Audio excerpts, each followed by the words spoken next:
Welcome to the ExFiles, a special edition podcast from full PreFrontal. We love stories because they take us to the secret hidden places where we store the essence of real living.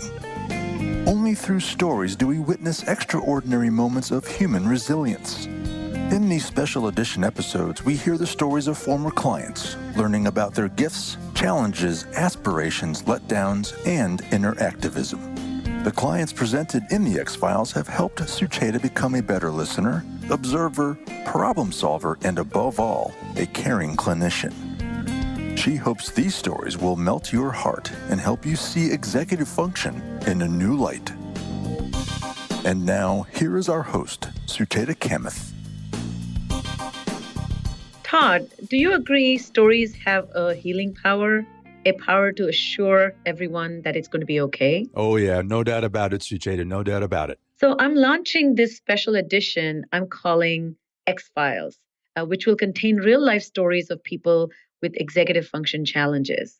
Often people are unsure what executive function is all about or what it looks like. And when I get started with describing the symptoms of executive function disorder, such as somebody being late or distracted or unmotivated, somebody who's not organized or is struggling to plan for the future, or losing sight of the big picture, or someone who takes impulsive decisions, people often say to me, "Hey, Sucheta, you're describing me. I have those problems too." Well, the difference between executive dysfunction and ongoing executive function faux pas is the frequency with which these problems happen and the intensity with which these problems disrupt somebody's life. Well, I got to tell you something, Sucheta. I mean, every conversation we've had so far with all these distinguished guests you've had is I do feel like you guys are talking about me most of the time. I mean, it's almost surreal. I mean, and it's amazing all these things that I've done to myself, or all those symptoms you just described. I mean, we've all done that. We've all been there, and it's been fascinating to kind of get a better handle on that. I'm not abnormal, that this is actually quite normal, and that there are things that can be done to help us do that. The other thing I'm excited about these new ExFiles is it's been fun listening to all these amazing doctors and academics. It's going to be fun hearing from real people too. Exactly. And I think the real story of real people will tell us that the research findings is one thing, but these people are living their life every day, and they need help now. They need ideas and strategies now. And somebody like me in a clinical practice has to find solutions for them now. So our first story sheds light on how executive dysfunction can pose a challenge in career advancement and disrupt the natural trajectory of progressive success that we have come to assume will come our way once we have advanced in our career. I get to interview a very special client of mine who has become a dear friend. She is an intelligent, creative, strong, and tenacious woman in her 50s who has experienced many roadblocks in the process of self-discovery. She spent quite a bit of her life blaming her failures on the possibility of not trying hard enough or not wanting success badly enough. However, one day she serendipitously discovered that she suffers from learning disability and executive dysfunction. And having this knowledge has proven to be quite healing. Here's my interview with Lynn Seaward. Now, of course, to protect her privacy, we are not using her real name. So enjoy. In October of 2006, a marble slab fell on Lynn's head and she fell to the ground. She is not certain if she lost consciousness, but when she became fully aware, she noticed that she was sitting on the floor and her head was bleeding. As anyone who experiences this would do, Lynn immediately went to the ER. She sought my help in October of 2007, almost a year later. And here to tell her story is Lynn Seaward. Lynn, welcome to the show. Hi, Sucheta. Thank you for having me. It's such a pleasure and honor for me to get a chance to interview you, because in my podcast, I have never done this before. We have experts, researchers, and learning specialists, and those who actually provide the support and help. but we have never had an actual client. So your story is going to reverberate with many, many who listen, and you are going to provide them an insight and even kind of a sense of courage that you showed to seek help. So let me ask you the first question. What made you seek help, and what were the challenges you were experiencing that created roadblocks for your success? Did they impact many important aspects of your life or just work-related stuff? Well, it's an interesting question because I think I've always had some learning disabilities as a child. I am 57, and when I was a child, they didn't have the special learning capabilities to teach young children when I was in grammar school. So to start with, I probably had ADD. I was very slow to learn in reading, comprehension, and I found math very challenging and difficult. Hence, I am now an interior designer, and I have a very successful business. But I still had challenges, organizational skills, feeling very flustered when I had lots of challenges, paperwork, and just trying to organize my day was difficult. After I had the incident, I was actually moving a client's dresser, and they had a large marble bust on the top of the dresser, and it fell and hit me in the head. And it got me thinking after I went to the neurosurgeon that, I've always had some problems. And that's when I found you, Sucheta, and decided to come and get some help. And in your program, I started to see that I indeed had learning disabilities. And you were able to help me not only in a professional manner, but also in my personal life, just to be more organized and to think processes through and put systems in place to be better functioning.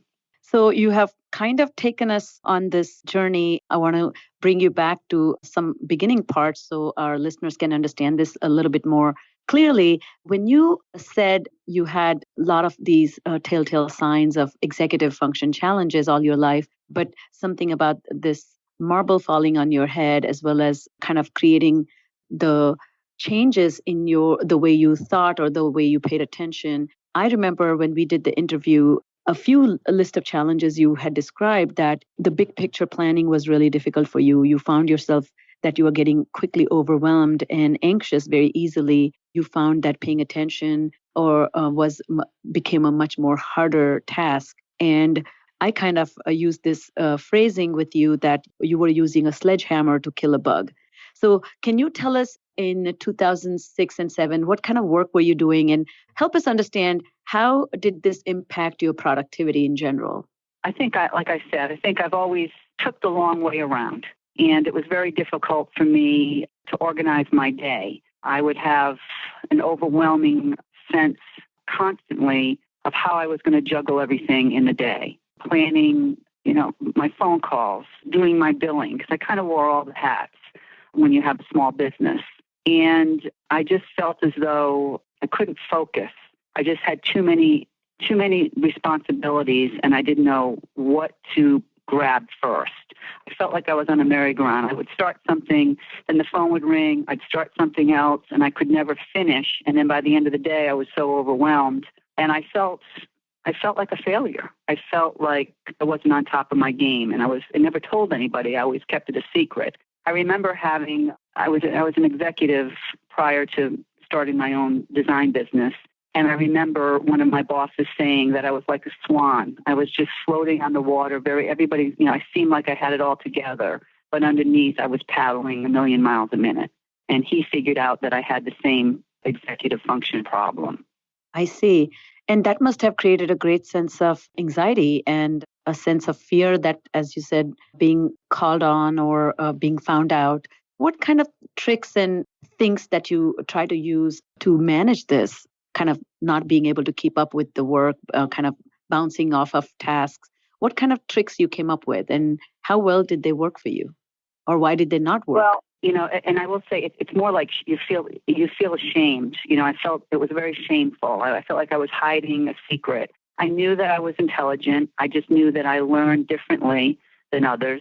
And I just had that sense of frustration. I don't know what I did, to be honest with you. I'm a fighter. I'm very driven. And I just did everything that I could to stay ahead. I ran my life to the best of my ability, and I did not have systems in place at the time. Once I came and met with you, I realized that I had to put things down on paper. I needed to have a system. And if I kept good notes and I formatted my day on paper and I had something, an outline to follow, it made it much easier. You sounds like you kind of discovered some methods for yourself, particularly in your work. You have to keep notes on your clients. You have to review the recommendations you make to them. And then you were not just consistent. Sounds like you would develop a system, but you would not consistently use it or banish that and start a new system. But our work really helped in kind of appreciating the need for the systems. So we did a lot of work on self-awareness. And in my field, that's called metacognition. And I find that a lot of people, particularly bright people like you, who have run into roadblocks in formal learning years when systems don't allow a lot of elbow room. And so when they tend to get into entrepreneurial business, they work for themselves, they can set the pace, they can set the rules for themselves, and that becomes quite helpful and allowing them to succeed. But they are also often resistant to employing systems because that makes them believe that it's imposing some type of rigidity or boxing them. Did you feel having organization and structure was like confining your style or compromising your style? Absolutely. And I'll give you an example. I'm a New England girl. I came from an Italian family. My parents were very driven. And, you were up at the crack of at dawn and you worked until, your job was done. And sometimes that would be 9, 10 o'clock at night. One thing I've always known about myself is I'm not a morning person. And I would get up in the morning. I don't sleep restfully anyway. And I would be very tired. And I felt like the gun would go off and I'd have to run. And one thing that I finally have given myself permission to do in the last year or two is to start my morning a little bit later. Instead of taking my first appointment at 9 a.m., I take my first appointment at 11 and I work later in the afternoon. And I used to feel very guilty about that, extremely guilty that I was lazy. Everybody else gets up early. Why can't I? Shame on me for not being able to run with the bulls. But it's been life-changing the last year and a half to give myself permission to ease into my mornings and ease into my day.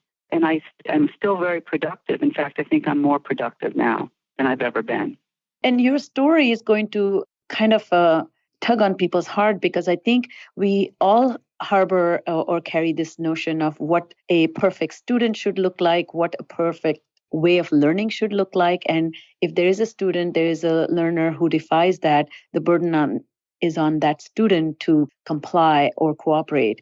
And you are talking about those kinds of thoughts and ideas that you were raised with, you carried that throughout your adult life. So if you don't wake up early and start your day at a crack of dawn, then you suddenly become labeled as a lazy person. But I don't know anybody who works as hard as you do. So it is a shame to be labeling people like that. So sounds like, can you help our listeners understand that a lot of these struggles, which start at a basic foundational cognitive abilities, in my opinion, such as paying attention, sustaining mental effort, or holding 2-3 ideas in your head while you're working on those ideas, planning, organizing, these are all executive functions, but they are invisible to naked eye. And what is visible is the behavior of that individual. And certain types of behaviors classify as character trait. And so a lot of these children, when they're younger, and a lot of these adults, when they're older, get labeled unfairly or they get treated unfairly. And that can have a great, deep psychological impact. So can you talk a little bit about your anxiety and stress that you felt about not being that person other people wanted you to be, but knowing that you're so capable? Yeah, I really think it started when I was in elementary school. Because I was a slow learner, I would be put in that, they labeled the classes the A, B, C, and D class. And I was always in the D reading class and the D math class. In fact, I remember being in 5th grade, they put us in a closet. It was like this, really? Like an extension of it was like an extension of the classroom. It was this dark closet that used to be used for storage, and they put like a desk for 4 kids in there. And we had a little light, and we'd go in there, and it was just so demeaning. And I can remember the teachers. I can remember right away if I didn't quickly, then I was kind of ignored. I wasn't the teacher's, never ever was teacher's pet. It was always the smart kids that got all the, the admiration and the credit and the candy bars when they won a contest. And then I just felt like I was overlooked and I was invisible, to be honest with you. I think that's what made me so driven as an adult. I left home very young. I was 17 years old, and I really made it on my own. I worked 3 jobs when I was in my 20s because I knew that I could be a success. And I'm very physically hardworking. I could, what I do as an interior designer, and I also do staging. But I can walk into a house and move every stitch of furniture and organize somebody that would take 3 men to do and do it in 2 hours. So I'm not lazy. I'm very motivated, but I'm more motivated on a 3-dimensional level than I am on paper. It's very hard for me to organize my thoughts and put them down and be structured, but I could go into a room that's got a desk full of 1 million papers and home accessories all over the place and make it look like a magazine in an hour and a half. And like I said, it would take somebody else hours to do. So I've finally, at this age, I realized, okay, I don't have all the gifts, but I do have a gift that most people that are more analytical don't have.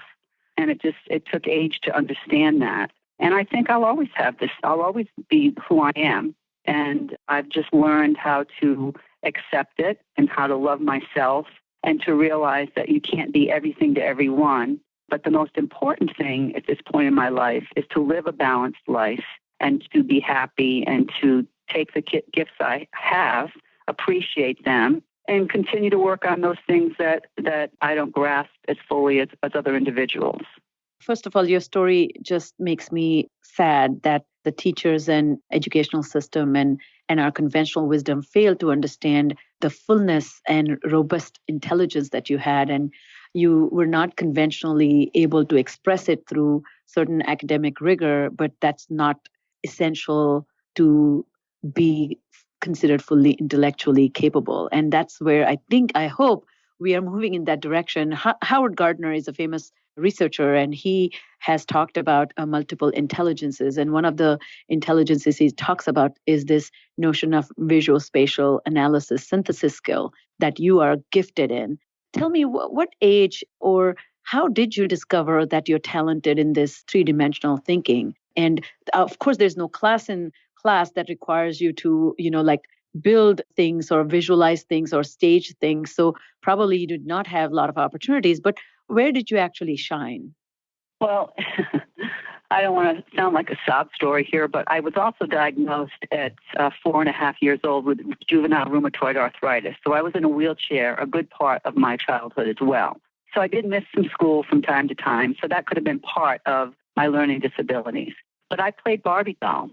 And what I used to do is my mom had, in our home, we had one room that was not quite decorated. And I'd build little rooms, for my dolls. And that became my world because my friends were all at school. And so I think at that age, I started to dream and visualize how to make something into nothing with cardboard boxes and crayons and construction paper. So it started there.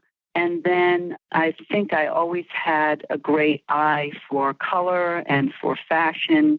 And I love to dress pretty and I love jewelry. And so I always was complimented for the way my room looked or the way I dressed. And then when I got into my 20s and I worked in corporate America, I would be the one that was always assigned to come up with a theme for a party or a trade show. And even though I was in sales, somehow they would ease me into marketing because I just knew how to make things look good and how to make people feel good in their surroundings.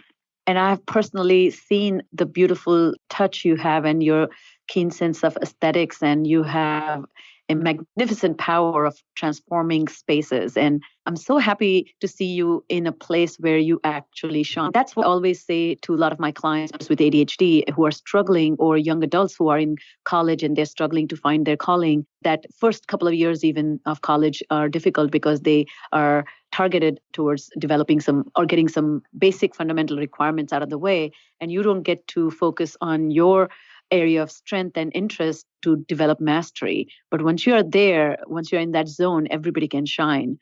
I'm just going to read out. Mayo Clinic has a list of ADHD, adults with ADHD symptoms, and I'm going to read them out. And I wonder if you had, or if your family had an understanding, or you yourself knew this, you might have been diagnosed with ADHD a lot sooner. But the symptoms go like this: impulsiveness, disorganization and problems with prioritization, poor time management skills, problems focusing on a task, trouble multitasking, excessive activity or restlessness, poor planning, low frustration tolerance, frequent mood swings, problems following through and completing tasks, hot temper, and trouble coping with stress. Do you relate to any of these symptoms when you became adult? Absolutely. Almost all of them. The frustration, yes, all of it. Definitely. Did you understand how these symptoms were impacting your work life and personal life? Yes, I did, but I never really put my finger on it until people started talking about it and I started reading about it. Because really, this was something that was just pushed under the rug for many, many years. It was not a label. I'm sure my father had it. I'm sure his brothers and sisters had it because, when I go back to New England to visit my family, I see the traits in my aunts and uncles and even in my cousins. I think it's just something generic as well. But yes, most definitely. Tell me, when you were growing up, was there any one person or one particular system that really provided you the support that helped you or helped you blossom, or any particular techniques when you were younger helped? Not really. I was bullied a lot. I spent a lot of time alone. I think playing, with my Barbie dolls, as corny as that sounds, I became, I created this imaginary world. And I knew that one day I would get out and I would be somebody. I just visualized through my Barbie doll what my world would be, and that I would leave that small town and that someday I would make it and become someone. I didn't really have any teachers that really helped me. I was pretty much a loner. And to this day, I sort of still am. But it's not a negative thing, and it's not a sad thing. It's a positive thing. It gave me the gumption and the motivation and the determination that I was never going to give up. I was going to find my way. And I feel very blessed. I have a very successful business, and I feel as though my clients love me and support me, and I love giving back. And there are no accidents. I think some of us that come into the world that have these learning disabilities, it's a blessing in disguise, and it helps us in the long run to learn how to function and to become better people. And, you never give up. I'm 57 years old. I'm still learning how to manage things. I'm still learning, like the blessing I told you of just, finally giving myself permission to start my day a little bit later and not feeling guilty about it. And another thing, I try not to take on too much anymore. My theme is to live a balanced life. I don't have to make all the money in the world. I don't have to have all the fame in the world. My life is now about being balanced and enjoying it and trying to take it 1 minute at a time and 1 day at a time. Oh, wow. Well, you have developed such a beautiful perspective that's helping you cope, as well as you are reshifting your thought process. So you are, this is my favorite story. Dalai Lama was once asked at a happiness conference, he was asked, can you please tell us what was the happiest moment of your life? And he paused for a second and he said, now. And then he paused again and said, now. So I think that is the true nature of finding peace and happiness, is to discover the happiness can be found in the moment that you're living. You talk so wonderfully and clearly about the experiences you have had. If you had a chance to talk to some of the teachers you had who didn't quite get you, who didn't really understand that they were causing any harm to your sense of self, but they were insensitive or just oblivious, what message would you have for them? What would you tell them? What could they have done? If older Lynn walks into the classroom where the teacher is talking to or teaching younger Lynn, what would you say to that teacher to do that will really help her? Don't pigeonhole. Don't pigeonhole people. Be compassionate and realize that people learn. Everybody has different ways of learning. And I'm just so hopeful for the future. I'm hoping that they're going to start teaching children, realizing that children learn differently. And instead of putting him in the A, B, C, D group, which may be the 1, 2, 3 group, or the learning disability group now becomes the creative group, the creative thinkers instead of the D group. Absolutely. Be compassionate, and just like every adult, we all have something to give. We all have something to bring to the table. Just because a child is weak in one area doesn't mean they're weak in other areas. And find what they're good at and compliment them. And I remember being in an art class. I would be I'd do these fabulous works, but the teacher would say, "Oh, this is really great," and give me some recognition. But it really didn't seem like it mattered because it wasn't like a real class. It wasn't math, science, English, history. It was just play. I always felt like, oh, well, great. I got recognition because I play great, or I can draw beautifully. But nobody thought that was important. So certain academic skills were considered second class. Exactly.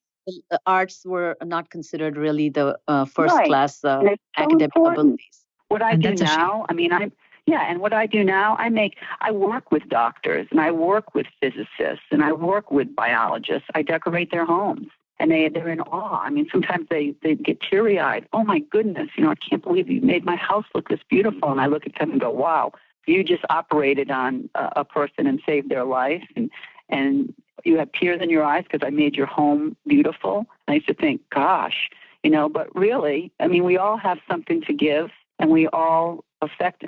Beauty is important. People's homes, the way they live, is important just as much as it is to be a teacher and educate somebody, or a doctor and heal somebody. It's what makes the world go around. We all have our gifts, and I think it's important for teachers to acknowledge that you don't only have to be great in math. You can be good at many things, not just get A's in math and science. Does that make sense? Oh, absolutely. Clear? You're sounding like you're appealing them to widen their lens and look at the student as a whole, and look at their expression and can be evaluated and judged in many ways, and that can still promote intellectual development. What a beautiful message, Lynn. Let me ask you another question, very similar to the first one. If you could go back and have a conversation with your parents as they were raising you as a young person, what advice would you give them so that they could have provided the support at home in a better way? Well, I think, I have a brother as well who has some learning disabilities. And I think back then in the early 60s, parents didn't read as much with their children. They were more concerned that, their children were just getting good grades and were going to, move to the next level. And my parents didn't really spend time with us reading and really helping us, engaging with us in our homework. So that's one thing. But they were both busy, and they were working professionals as well. So I understand, kind of why they weren't as involved. I think just spending more time with us, really, and reading and being more in tune. I remember also being in high school, and I was taking Italian. And language, believe it, it's funny because I love music, but language was very difficult for me. And I had a very difficult Italian teacher. He was very mean. He was very critical. He would shame you. He would make you stand up, and if you couldn't speak a certain exercise, he would kind of ridicule you in front of the whole class. And I would come home and cry. I would be ashamed. And again, the shame came in. Now I was not good in Italian. I couldn't learn a language. I'm a loser. I'm stupid. But my parents did stick up for me at that point, because they saw how it was affecting me and how depressed I was. And they did go in and I changed instructors, and I ended up getting a C in Italian, which was a big deal because I was flunking with the mean teacher.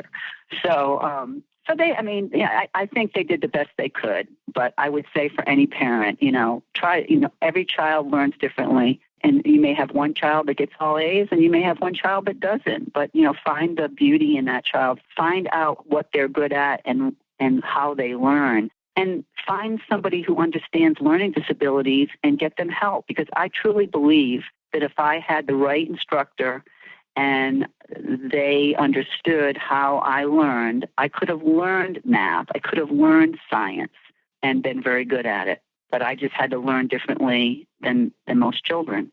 So I'm going to change the direction here, Lynn. a lot of my clients who I work with experience impulsivity and inflexibility. And sometimes their impulsivity, when they're frustrated or when they're annoyed, they have much lower threshold of tolerance, and they tend to take decisions that eventually tend to harm them or not turn out to be most favorable. Do you have a story for our listeners that you yourself experienced something like that you can share? Yes, I can. I'm not proud of this, but I've had a few jobs that I've gotten fired from because I didn't like the way I was treated, or I did feel as though I was pigeonholed. And so I would get frustrated and mouth off or say the wrong thing or not take their instruction. One thing that stands out in my mind in particular is I worked for a corporation, and I had a boss who was a little chauvinistic, and I was the only woman on the sales team. And we went to a trade show, and I'm not proud of this. And afterwards we had dinner, and I had one too many drinks, and I pretty much let him know how I felt in front of his boss and his boss's boss. So needless to say, I didn't have a job the next day, and I should have been more mature, and I should have thought things out. And but sometimes I think being creative and being ADD, sometimes we go off the deep end. And again, something I'm not proud of, but I've learned how to push that side down a little bit too, and be a little bit more mature. And I think that comes with age as well. Thank you for being so candid. I really appreciate that, because I think even though these are probably not moments, as you mentioned, not to be most proud of, but I think they kind of our window into this whole notion of this invisible disability, that the impulsivity is actually having to think through consequences of your actions. And when you're aggravated, when you're egged on, when you're teased, and you have mentioned a theme that you in your life you have experienced is shame. And so anybody who kind of tugged on that or kind of pressed on that, that probably led to a strong reaction. And in this case, kind of had a much severe consequence. But yeah, you have understood that and learned that, but with a lot of experiences. In my clinical practice and my work with my clients, what I experience, what I have come to understand, that repeated failures don't necessarily lead to learning. Finally, some drastic events in life lead to learning, but there's a high cost associated with that. And that's why we must provide treatment, we must provide support and understanding so people don't have such, severe suffering that goes along with it. Absolutely. So as we come to an end, I wanted to ask you, tell us a little bit about the work you and I did and what kind of impact did it have? I can share with our listeners, with your permission, that your primary, we did not have long hours of therapy. We had a very few sessions. And in those limited sessions, we did focus on working memory training. We worked on planning and organizational training. We did some big picture thinking. And we did a lot of self-evaluative process, which is called metacognitive training. And my goals there were for you to develop an understanding of who you were as a learner and thinker. And my intention was to give you strategies that will allow you to control your attention by removing distractions and really focusing on intent. So tell us, how did you find the therapeutic experience and what benefit you saw for yourself? Well, first of all, it was, I finally came out. I finally realized that I needed some help and that I knew that there was something that wasn't quite right with the way I functioned and the way I learned. And I was tired of hiding, and I wanted to find out why. Why was I the way I was? And was I really, I knew I was intelligent, but the world made me feel like I wasn't.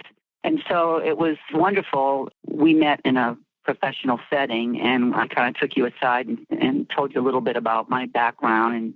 And it was a relief for me to finally be able to sit with somebody who was a professional and talk about my truths and to be accepted. You were so kind. You have, Sucheta, you're so wonderful. You smile, you laugh, you're so compassionate and understanding. So it was so easy for me, but it was easy for me to sit down in front of you. And then I didn't have to go into a lot of detail. You understood right away. And by doing the little exercises that we did and the homework that we did, I started to understand how my thought processes worked. And I'd do the homework and I'd come back and we would go over it together.